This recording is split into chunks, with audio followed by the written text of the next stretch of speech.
Two of my closest friends, Trevor and Kevin, always loved to go on late-night adventures. I have so many fond memories going on creepy midnight exploration sessions with them, but I have some not-so-great ones as well.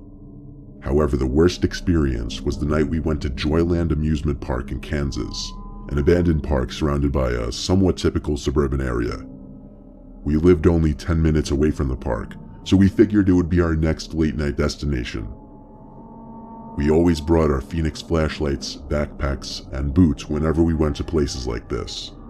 Today, mostly everything in Joyland Amusement Park has been torn down, but this was back in like 2011 or 2012, and at that time, most of the buildings and rides were still standing. We pulled up on a side road next to the parking lot since it seemed a lot less sketchy than pulling up into the parking lot itself. Then we figured we should just pull up onto the grass next to the woods by the park, because God forbid if a cop would drive down the road. Kevin led the way while Trevor and I followed behind, talking to each other, sometimes joking about how much more eager Kevin was to move ahead than we were. We kept our voices low, however, because we never knew if there might still be security in places like this. All the carnival shacks that once held concessions and games had now been ransacked, trashed with cans and bottles, and sprayed with graffiti. It was basically the scene that you would expect to see in an amusement park that had been abandoned for years. Even though the park was surrounded by suburbs, it was kind of encased in by woods in almost all directions, so instead of late-night traffic, all we heard were crickets and other night creatures. It added to the experience because, to be honest, all three of us in a certain way liked being freaked out. We walked into another carnival game stand. This one with the paintings at top still not completely worn away or graffitied over. It had some smiling cartoon character holding a dart gun, so I'm guessing it was some kind of target hitting game. Now it was just rubble and litter on the grounds. Suddenly there was the sound of a glass bottle breaking not too far away. When we turned in that direction, it became clear it definitely came from the bigger looking building. Perplexed and kind of shaken, the three of us went in that direction. We stopped probably 2/3 of the way there when we saw someone standing in the corner of what was once called the Wacky Shack attraction. The person was legitimately just standing facing the corner wall of the entrance. I whispered at my friends to back away slowly. There was clearly something wrong with this person, and we didn't want them to hear us. We backed away, trying to avoid making any noise. It was almost like something out of a cliché horror movie when either Kevin or Trevor stepped on a beer can, which made a really loud crunch. The person standing in the corner turned their head and looked at us, but the speed in which they turned their head was what really scared me. It was almost like a deer. We could now see it was a man. He had a deranged look on his face. The three of us simply walked quickly away. We didn't run because that would only be more cause for this person to chase us. We made it to the woods where we would cut through to get to the car. Halfway there, Kevin looks back and mutters, "Oh shit." We look back and see the guy just standing stiff next to a tree in the distance, a few meters away. Running seemed like our only sensible option at this point. It didn't take long before we were at the car. We screamed at Kevin to unlock it as he fumbled for his keys. As we got into the car and looked out the windows, we could all see him again, this time once again standing stiff like a statue, hunched over by the tree line to the woods. Kevin drove off, and Trevor and I screamed out taunts to the man. That didn't mean we weren't still absolutely shaken permanently. It's scary to think that none of us ever actually saw that weird man move. He seemed to always be standing still whenever we saw him.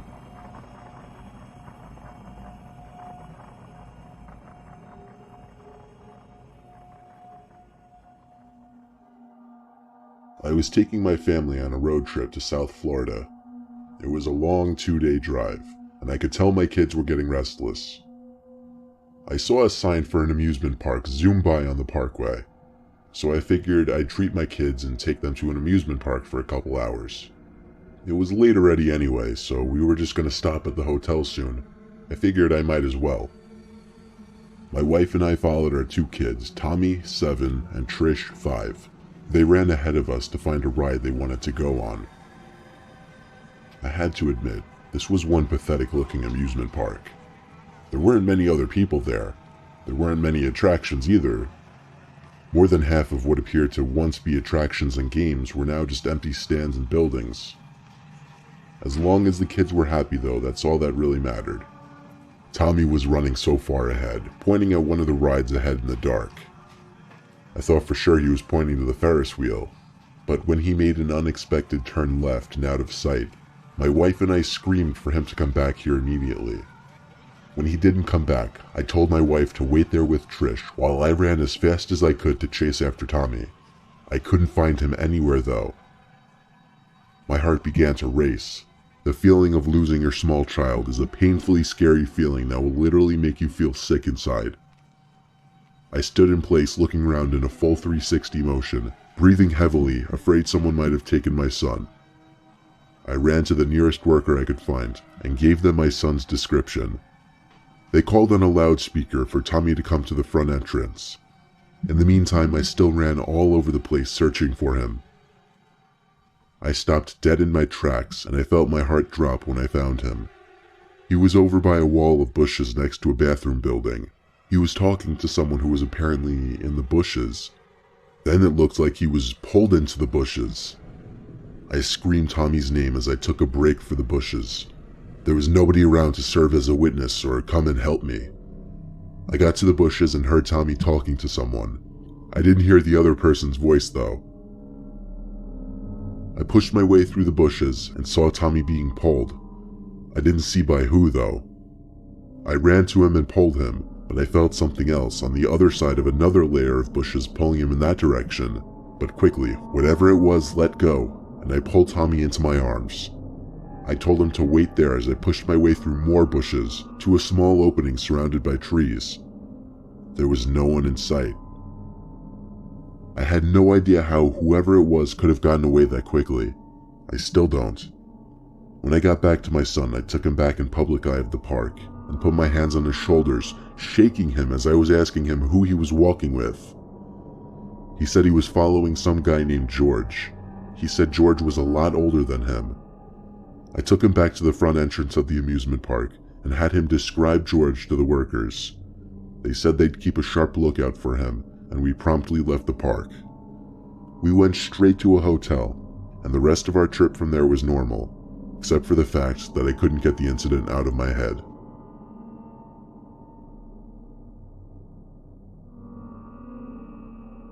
I used to work at a little theme park called Thrillville, USA. No, not the video game. There was an actual amusement park called Thrillville. It was very tiny and secluded though, so don't picture a big place like Six Flags or something in your head. I never enjoyed working there because my shift would always be something different every day, and there was an insane amount of weirdos there. But that's irrelevant. The park closed in 2007, and ever since, I've been from job to job in this shitty country-ass town.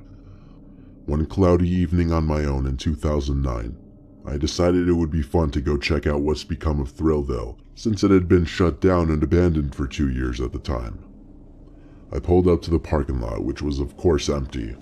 The grass surrounding the park was now overgrown, and the overgrown grass waved around in the breeze, suggesting an incoming storm. Sneaking in was easy considering it wasn't fenced off or anything, but it was clear some things had already been torn down.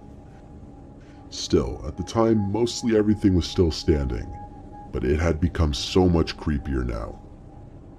I began to feel tiny rain droplets, but I didn't really care. I was dressed for rain anyway. Walking around the park was creepy, but the first really disturbing thing didn't actually happen until I heard something scutter behind me.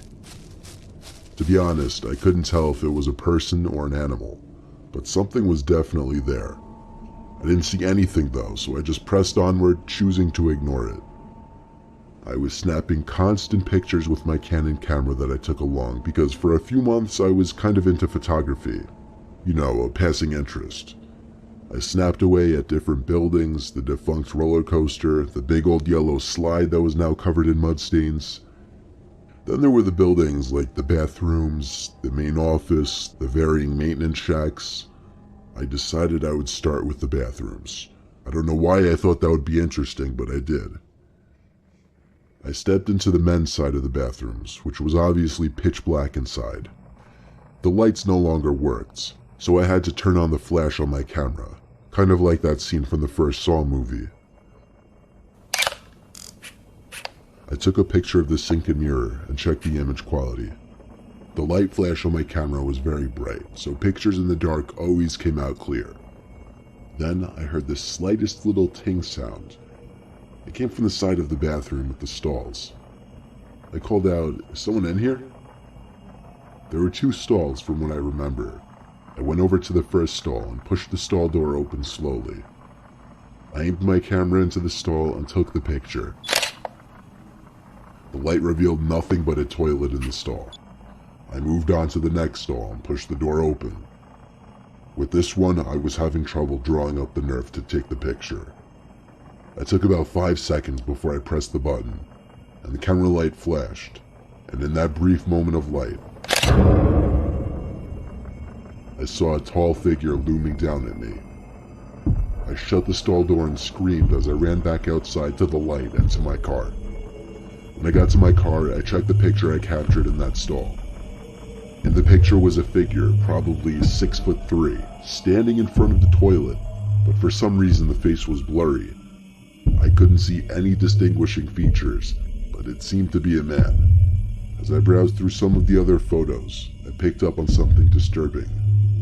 In 4 photos out of 10, I found what appeared to be a person hiding somewhere in the distance, but always seemed to be staring at me.